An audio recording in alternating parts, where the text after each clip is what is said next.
बीते दिन पंजाब के मुख्यमंत्री भगवंत सिंह मान द्वारा विधानसभा में पारित किए गए 3 अहम बिलों को मंजूरी मिल गई है, जिसके लिए सीएम भगवंत मान ने राज्यपाल बनवारी लाल पुरोहित को धन्यवाद भी कहा है। इन तीनों विधेयकों में पंजीकरण, संपत्ति हस्तांतरण संशोधन शामिल है।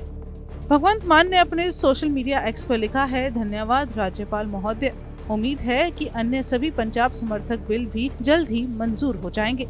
चलिए आपको बताते हैं इन तीनों बिलों से आपको क्या फायदा होगा। सबसे पहले हम बात करते हैं मलकियत का तबादला बिल 2023 की।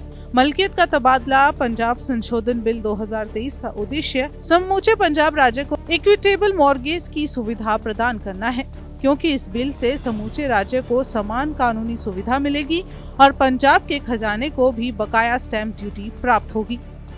इसके साथ ही ऐसे ऋणों पर स्टैंप ड्यूटी को राज्य भर में घटाकर 0.25% किया जा रहा है, जो कि 1 लाख के ऋण पर केवल 250 रुपए और 1 करोड़ रुपए के ऋण पर केवल 25,000 रुपए बनता है। इस तरह पंजाब राज्य के आम लोग बहुत कम पैसों में कानूनी तौर पर बराबरी वाले गिरवीनामे का लाभ उठा सकेंगे। अब हम बात करते हैं दूसरे बिल की, यानी रजिस्ट्रेशन पंजाब संशोधन बिल 2023 की।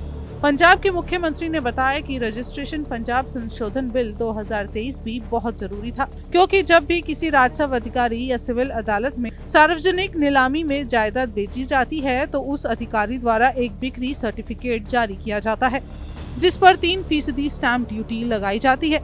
लेकिन ये बिक्री सर्टिफिकेट मौजूदा कानून के अनुसार रजिस्टर्ड नहीं है, इसलिए आमतौर पर ऐसे बिक्री सर्टिफिकेट्स पर ना तो स्टैंप ड्यूटी अदा की जाती है और ना ही रजिस्टर होता है। इसके साथ साथ ये भी कहा गया कि कानून का उल्लंघन होने के साथ साथ सरकार को इस प्रक्रिया में करोड़ों रुपए की स्टैंप ड्यूटी का भी नुकसान होता है और अदालती केस होने के कारण उक्त बिक्री सर्टिफिकेट पर सही स्टैंप ड्यूटी न लगने के कारण खरीदार को कानूनी मुश्किलों का सामना भी करना पड़ता है। इसलिए ये बिल इस दस्तावेज को अनिवार्य रजिस्ट्रेशन योग्य दस्तावेज बनाएगा, जिससे पंजाब सरकार को बिक्री सर्टिफिकेट में बकाया स्टैंप ड्यूटी प्राप्त हो और आम लोगों को किसी किस्म की कानूनी समस्या का सामना न करना पड़े।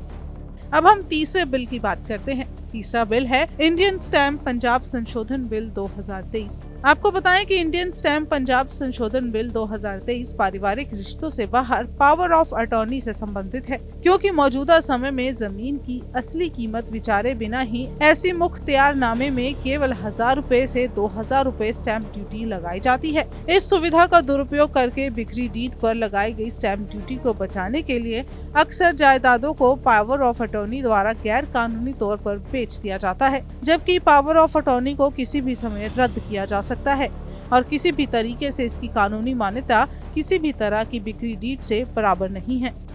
रजिस्ट्रेशन बिल 2023, तबादला मलकियत बिल 2023 और इंडियन स्टैम्प बिल 2023 को राज्यपाल की मंजूरी मिलने के बाद अभी भी राज्य सरकार के 3 अन्य विधेयक राज्यपाल के पास लंबित पड़े हैं, जिनके लिए हाल ही में राज्यपाल ने कहा था कि वे इन पर राष्ट्रपति की सलाह लेकर ही कोई कार्रवाई करेंगे। राज्य सरकार ने ये 3 विधेयक पंजाब विश्वविद्यालय कानून विधेयक 2023, पंजाब पुलिस संशोधन विधेयक 2023 और सिख गुरुद्वारा संशोधन विधेयक 2023 है। राज्य सरकार की ओर से पिछले साल 19 से 20 जून को बुलाए गए पंजाब विधानसभा के 2 दिवसीय सत्र में विधेयक पारित किए गए थे और उस समय इन तीनों विधेयकों को राज्यपाल की अनुमति के लिए भेजा भी गया था। दरअसल सिख गुरुद्वारा संशोधन विधेयक 2023 का उद्देश्य अमृतसर स्थित स्वर्ण मंदिर से गुरबाणी के निःशुल्क प्रसारण सुनिश्चित करना है। पंजाब विश्वविद्यालय कानून संशोधन विधेयक 2023 के जरिए राज्य की ओर से संचालित 12 विश्वविद्यालयों को कुलाधिपति के रूप में राज्यपाल की जगह मुख्यमंत्री को नियुक्त करने का प्रावधान दिया गया है। पंजाब पुलिस विधेयक 2023 के जरिए राज्य में पुलिस महानिदेशक पद पर उपयुक्त व्यक्तियों के चयन और नियुक्ति के लिए स्वतंत्र प्रक्रिया तंत्र स्थापित करने का प्रावधान है। फिलहाल डीजीपी की नियुक्ति के लिए उपयुक्त व्यक्ति का चयन यूपीएससी की ओर से राज्य सरकार की तरफ से वरिष्ठता के आधार पर भेजे गए अफसरों के पैनल से होता है। अब देखना होगा राज्यपाल इन बकाया 3 बिलों को मंजूरी देते हैं या नहीं।